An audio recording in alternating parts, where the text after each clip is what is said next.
9:02 or whatever your computer says. And for roll call, it looks like all commissioners are present. Do we have a determination of legal notice?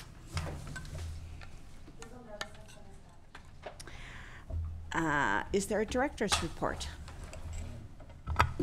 Good morning. Thanks for all being here. I just want to say hello, and I'm ready to go. Nothing to report, and Madam Chair.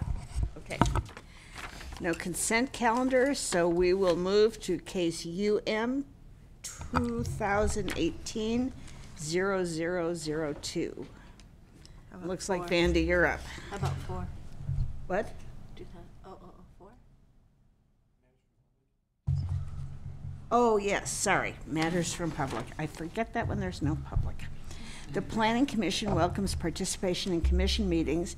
This item is limited to matters under the jurisdiction of the commission that are not on the posted agenda and items which have not already been considered by the commission. No action will be taken. Anyone have any issues? Seeing none, we will move to the aforementioned case. Good morning, Chair and Commissioners. I'd just like to start. I'm still recovering from a cold, so I apologize if I have some coughing during the presentation. So today I'm going to present to you a modification. Sorry, I have a cough drop. So I have a modification to the use permit that you had previously adopted back in, I believe, August. This is the request is a modification to use permit U 2018-0004 to allow for the expansion of the existing cannabis facility into existing structures on the adjacent parcel with the same ownership. The manufacturing of both non-volatile and volatile the manufacturing of cannabis will be the main activity occurring on the new parcel and within the existing structure. The former structure intended for cannabis manufacturing as approved by use permit 2018-0004 will be utilized for other cannabis activities. The project, as you are aware, is located 3 miles west of Redwood Valley Center on the north side of Bell Arbs Road. I'll pull up satellite imagery. And the building in which I'll be focusing on today is this building right here on one of the newly acquired parcels. As you are aware, the previous use permit allowed for this multi-use cannabis facility. It includes the distribution, testing, manufacturing, and processing of cannabis, although the processing was done on an administrative permit. The manufacturing of cannabis was originally going to be done. Let me see if I can zoom in. A little too much. The manufacturing was going to be occurring in this building 3, building 3 over here is now switching to this, what they're referring to as building 2 now. Yes. Andy, can you point out where the winery is? The winery, I believe, is using this portion of building 2. Oh, that's the distillery. So then the winery, I think, is up here then, Graziano. So yeah, there's a existing winery right there, and then a distillery right here. Let's see. So just to refer to agency comments, there were really no comments that we received that were of great concern. There was a bit of confusion with the Redwood Valley Water District.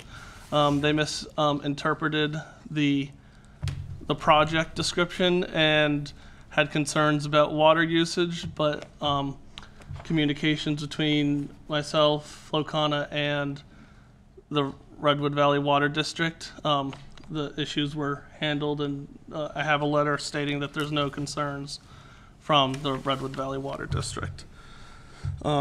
We did receive one public comment from a Mr. David Gow of the Bell Arbs Drive. However, his concerns are largely focused on the trucks that Graziano Winery uses to go up and down Bellarves, and Graziano is not subject to this use permit. So what they're doing is an allowed use on the parcel, so it doesn't get regulated as intensely as this project does.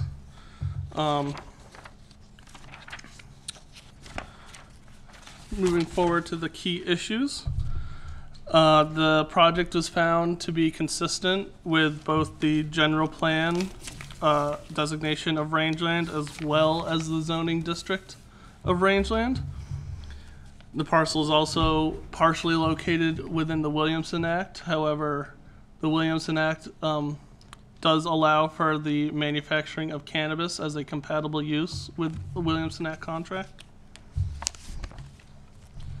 With regards to use permit findings, the project did meet all 4 of the findings, including being in conformity with the general plan, having adequate utilities, roads, and drainage, not being a detriment to the surrounding people or environment, and having preserved the integrity of the zoning code.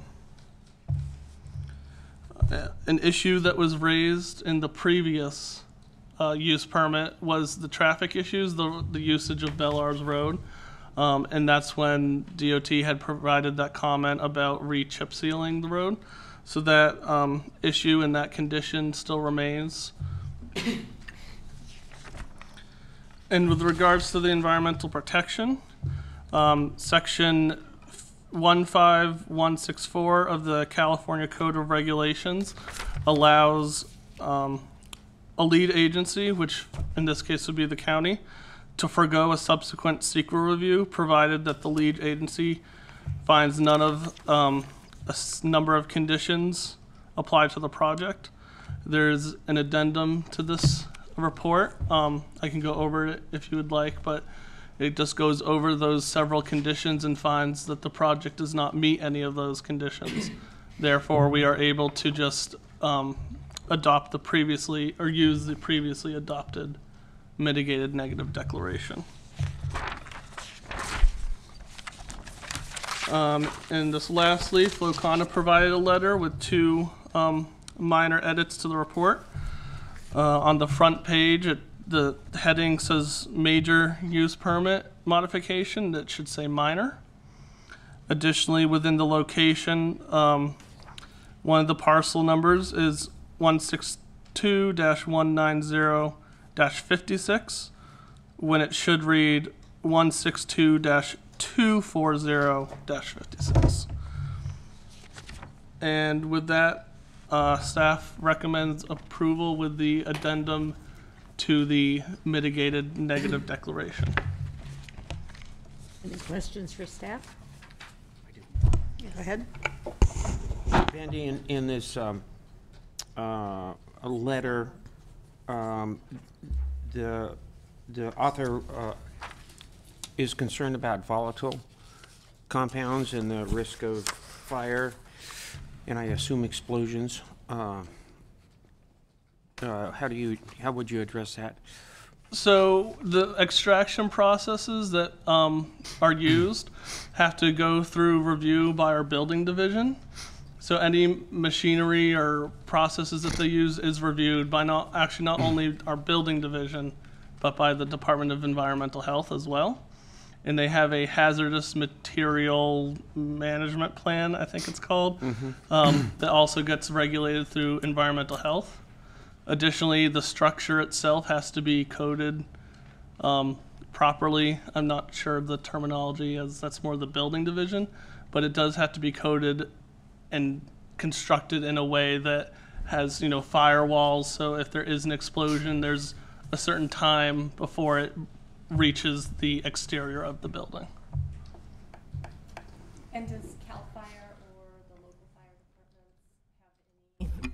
Do CAL FIRE or the local fire departments inspect as well, or is that not part of having the volatiles on site?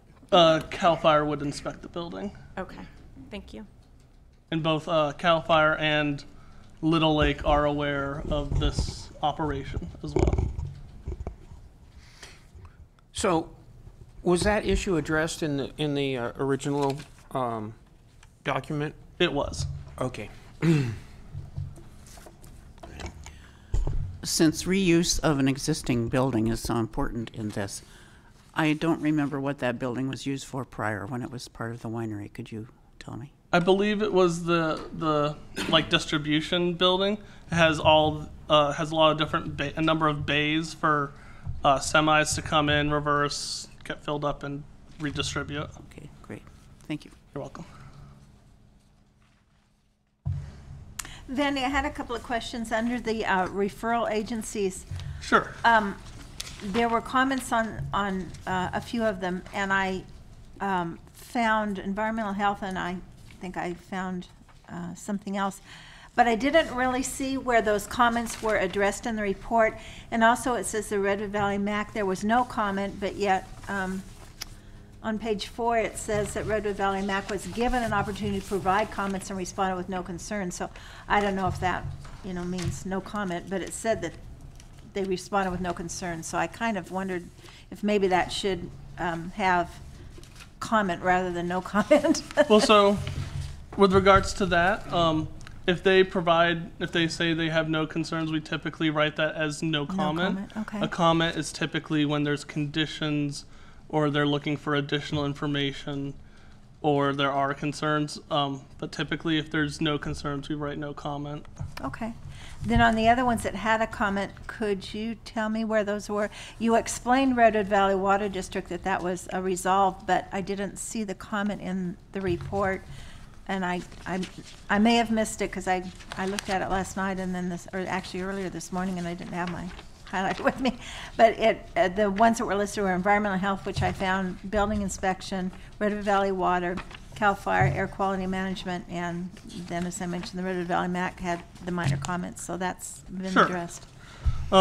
So environmental health and the building division both provide very generic comments. It's very, make sure you have your septic permits, and then building is just make sure you have any building permits pulled for any construction to be done. Mm-hmm.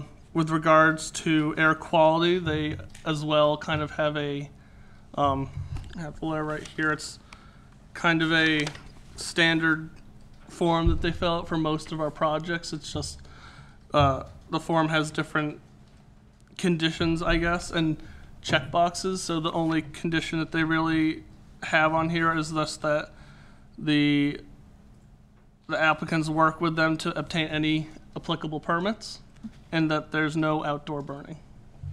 And then with regards to CAL FIRE, it just says a change of use of structure will require CAL FIRE permits. So that's them going through CAL FIRE to get the appropriate structure approved. Are the comments usually listed in the reports?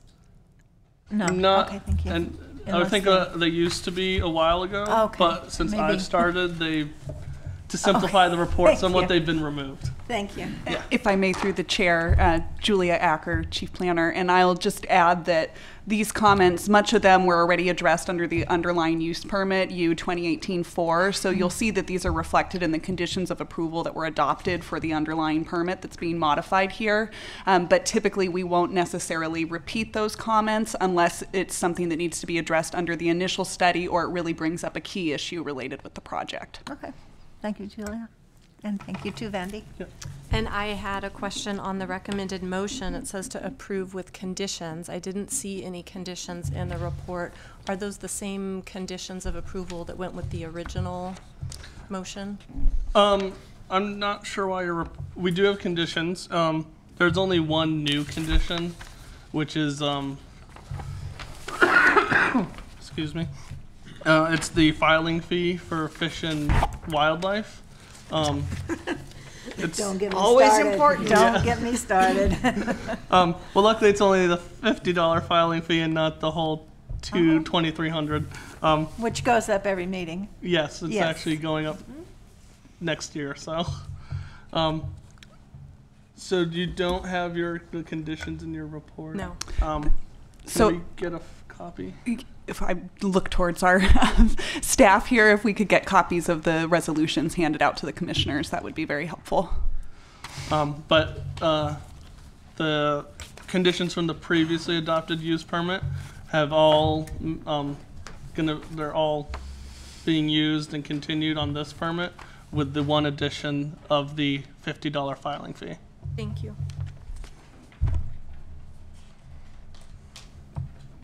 I think we have a little break in the action, but any more questions for staff? Maybe we could move on to hear from the applicant and get this when she comes back. If the applicant would like to address this issue. I believe the applicant has a short presentation. Good morning, Commissioners. Michael Wheeler. The Vice President of Policy with Flocana. Pleased to be here before you all today.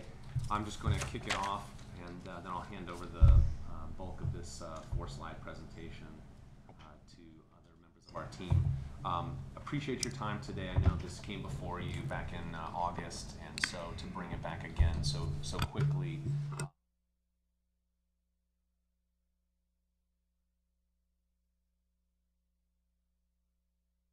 The justification for it coming back so soon really has to do with the fact that we wanted to do things right, and that was a consolidated permit that was approved back in August, and for distribution and lab testing, everything was great, and we've moved ahead.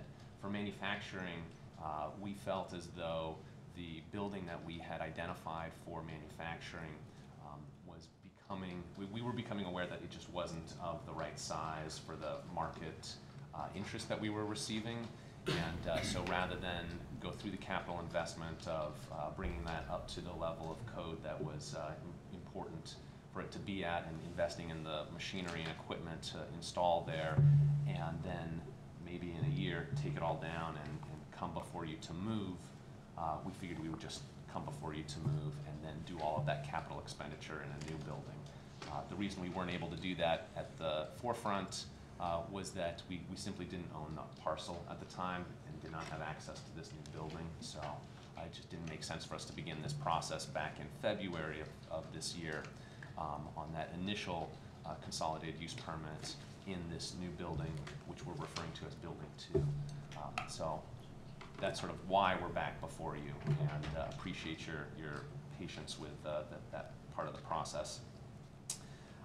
We're pleased to have this before you now today, and are really excited to be able to continue to make good on our commitment to this county, that we work to invest as much and create as much value here and have it stay here in the county, rather than simply extracting a resource and bringing it to other counties for processing and development. So this expanded facility for manufacturing purposes will allow us to develop many more types of products and incubate other businesses on site to use the raw cannabis oil and distillate in their products, ranging from topicals and tinctures and edibles, and have those all be generated here in Mendocino County and exported to other counties. I'm also really proud to let you know that for the past 3 quarters in a row, Flocana has been the #1 brand of cannabis flower in the state. We're really proud of that too. Obviously, that says a lot about the quality of the cultivation here in the county, and we believe it speaks to the business model that we have of empowering those small farmers and giving them a vehicle to get their product to the rest of the state. So I think this is something that we can all celebrate. For the presentation, I'm pleased to introduce Karen Woodson from our team. Karen has recently joined as the Director of Licensing and Permitting, and she'll be a face that you see in the future as we continue to work with the county on our business development here, where we're so happy to call home. So with that, I'll hand it over to Karen. Yeah. Good morning, Commissioners, and I appreciate the opportunity to also be here before you this morning. I realize this is the only item on the agenda, so I will try to keep it short and sweet. Just to recap, my name is Karen Woodson. I am the new Director of Licensing and Permitting with Flocana. And also here today is, as you just saw, Michael Wheeler, James, who's also on our team and is probably familiar to you, And then we also have a team of experts here to address any of the specific questions you might have about the site plan and our specific request.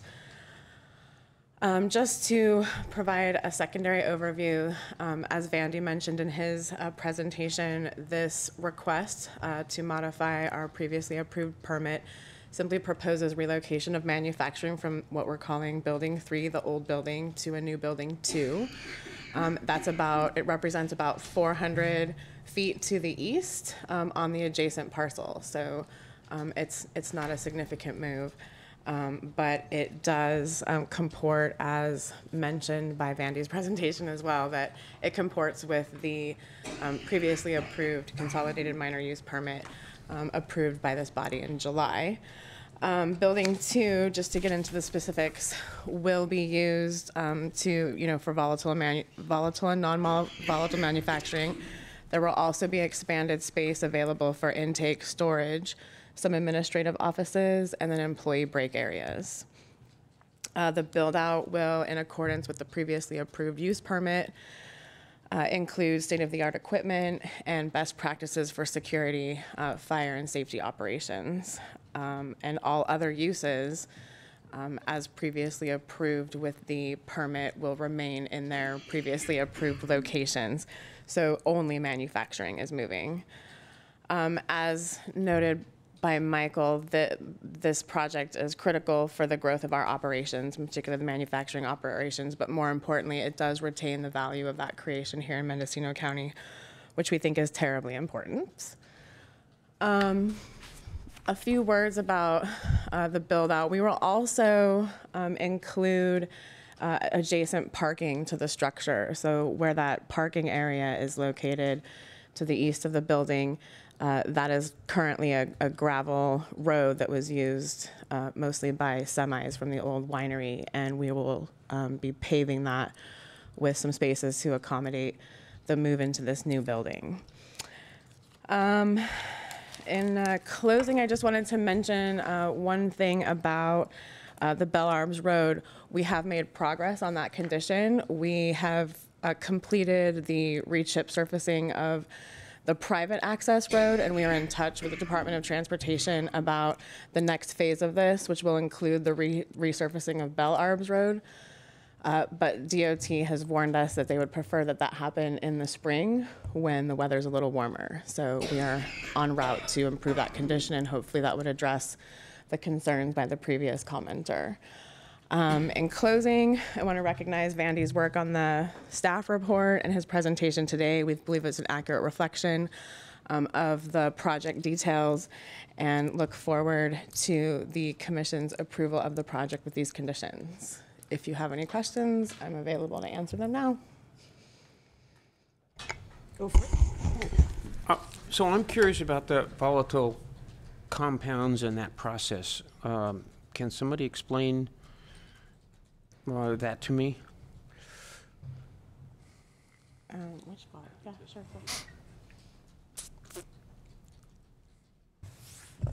Good morning, Commissioner. I think what you're interested in is sort of the flow of how that process works, where we would take raw cannabis plants and put them into machinery that does go through an extraction process. There are multiple methods to do this with. Some are non-volatile, such as CO2 machinery, and in all these circumstances, we are using different types of solvents, whether it's CO2, whether it's a more volatile solvent, and we're flushing the chamber with that solvent. It extracts the active cannabinoids from the plant itself. We're able to remove the plant matter and dispose of it per state regulation. In a traditional landfill, we have to work with a waste hauler to do all of that. The remainder is what we would refer to as a bulk oil material, and that's just the raw cannabis oils. Those cannabis oils are then distilled into a distillate, which is a more concentrated version that is then used as a raw ingredient for other products in all types of cannabis products. So the volatile part then are the solvents, Indeed. benzene or Ethanol. ethanol? Yeah. Okay, alcohol, basically. Yeah. Okay. Thank you. And those are designed to be in as much of a closed loop as possible. Obviously, we want to reuse those solvents as much as possible. There is some residue, solvent residue on the plant matter that does escape. So over time, we do need to replenish that. And so that's where we would have contracts with local providers for additional solvent material. Thank you very How much. do you get the solvent out of the whatever you extract with it? For the most part, there's some degree of evaporation, but it is very much removed from a pressure and gravity process, and so it does. You get most of it out, but there is some residue. You wouldn't want to consume that material that comes out of an extraction No, I machine. meant, is there any of it in the stuff that you extract? No, in the oils? No. Yeah, I mean, I would worry more about that for human consumption. Certainly, no. There's very strict standards that the state holds. All of the material that would come out of that process then does need to go through a robust lab test process to ensure that there aren't that all of those There's no butane in there. remaining solvent is below state thresholds. This is one of the reasons why we sought to cite a lab nearby so that we would have that access to quick lab results as well. I have a question. Okay. I believe there's 2 distilleries also out at that facility. Not cannabis, but yeah. So I was curious about the process. Is it similar to the distillery process for the, what they produce out there, which I can't remember? Brandy, thank you. Process. Is that very similar? Is that a similar process? It's a similar scientific process. I mean, it's utilizing obviously a diff-based flour, but yeah, there's Right. a sophisticated process that goes in that ensures the creation of the same substance afterwards. So it's So the reproducible. volatility is similar to the brandy Yeah. distillery? Or more so, because it's all alcohol. Right, okay, thank you. Right. Any other questions? No? Great. It's a learning process for us too, so that's why we're asking all these questions. Great, great. We appreciate them. At this point, I guess I will open the public hearing. If any members of the public wish to comment on this item, this would be the time. Was that just coincidence or? I don't know, good ask. I guess not. This is the public hearing. You came in right as I was announcing it. Oh, no, I just have good timing. Okay. All right. Seeing no one to comment, we will close the public hearing and bring it back to the commission. Oh, I forgot to ask a question. Okay, go ahead. What's going to be, what the building that they're moving from or not using, what's that going to be used for? Vandewater, planning and building. The previous use permit allowed for kind of a leeway on other uses, such as like storage for the cannabis facilities, as well as additional processing space. So it could be used for that. That's what is Okay. allotted there.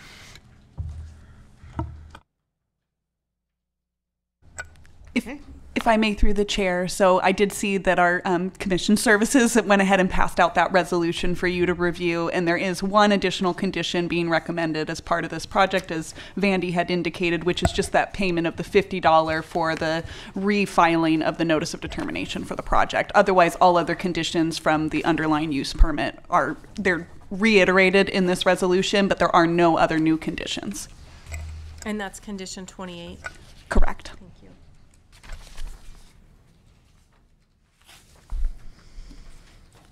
Any other discussion? Okay. All bases have been covered.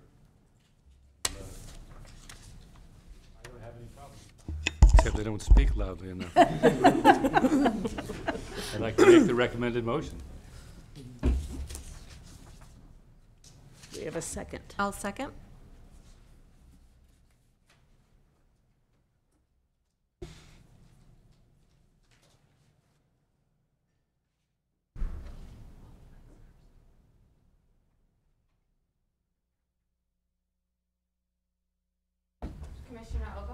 Yes. Commissioner Nelson? Yes. Commissioner Warner? Yes. Commissioner Purnell? Yes? Commissioner Hall? Yes. Yes. Motion passes unanimously. Thank you, Chair and Commissioners.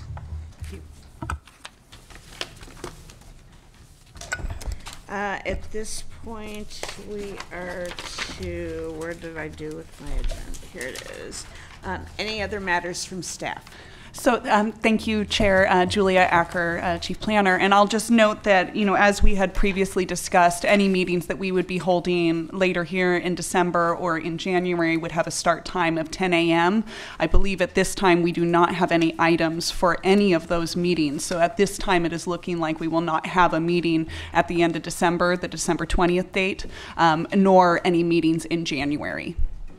The deadline is today for projects. So we'll know if anything exactly. changes. So it looks like right now that we will not have any items, but we'll have to see. We still have till the end of the day. So, and then lastly, I'll just note, you were handed out another piece of public correspondence that was received that was unrelated to this item. And so I just want to briefly advise you on that. So this was submitted via email to us and essentially is speaking about the cannabis overlay.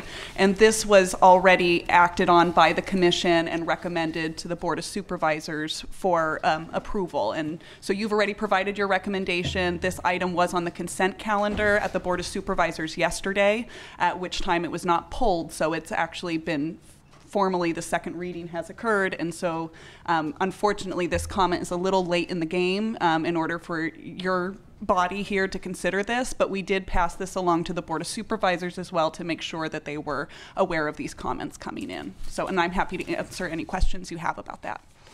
I do have a question about that, because it seems like the basis of the concern here is that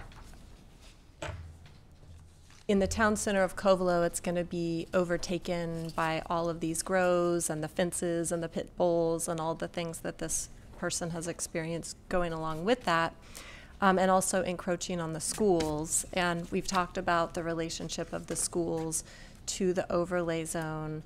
And is it still accurate that although the overlay zone may include parcels immediately adjacent to school campuses, that just because it's in the overlay zone, they're not necessarily eligible for cultivation permits because of county and state setbacks?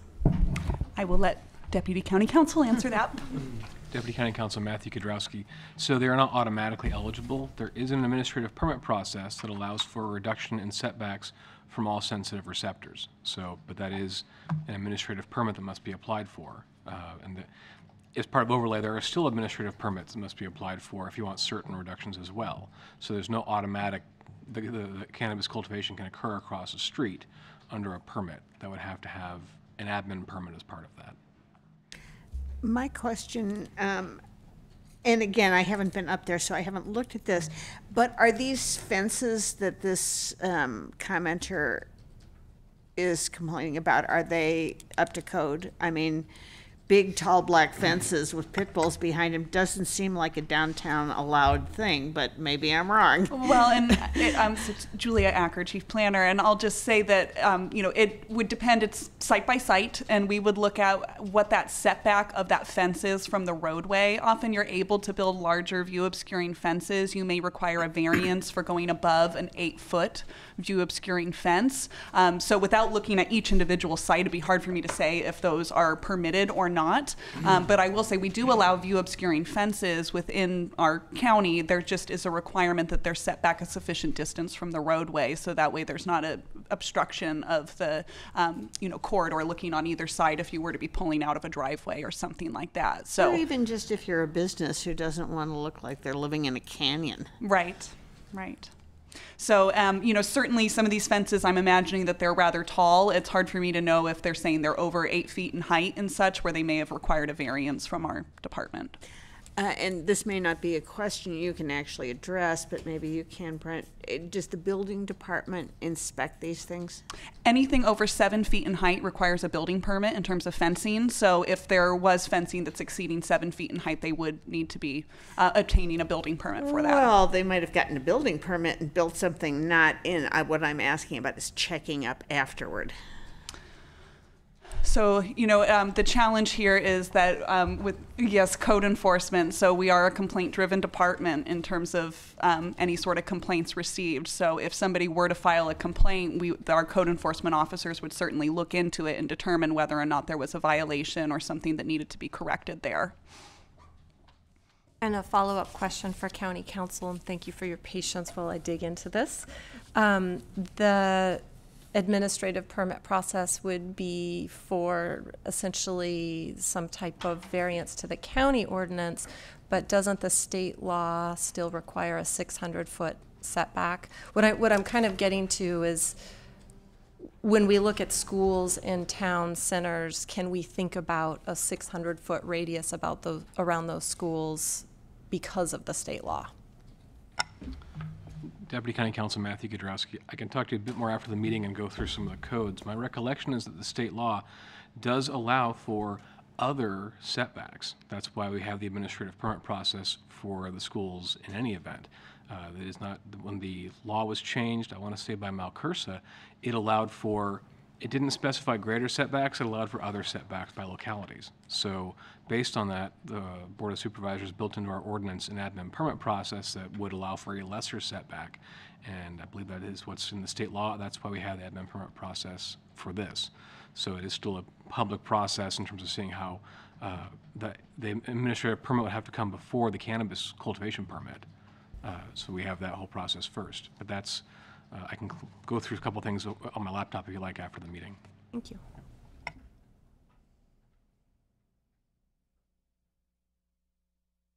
And last question, is Covelo one of the communities that has a MAC? They do not.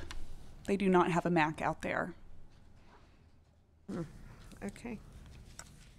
Does somebody contact this lady and tell her about the complaint process and everything? Yeah, I will be responding to her. This was only received on the 4th, late in the I get afternoon, that, and so I'm yes, not I will be holding you to that, responding. but I just wondered, how does it just drop into the bucket, or No, does and I somebody will be respond to her? providing a response.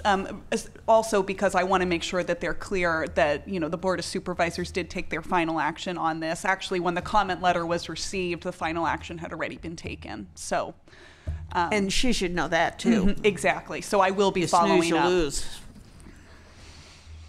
And possibly too,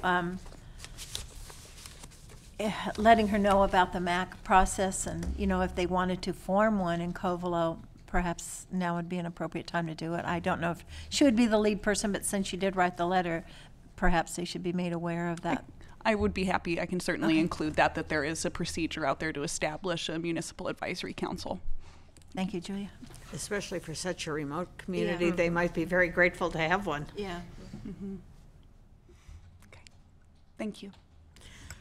Okay, with that, I believe if there are no other matters from commission, I will entertain a motion to adjourn. I move to adjourn. Second. All opposed? Hearing none.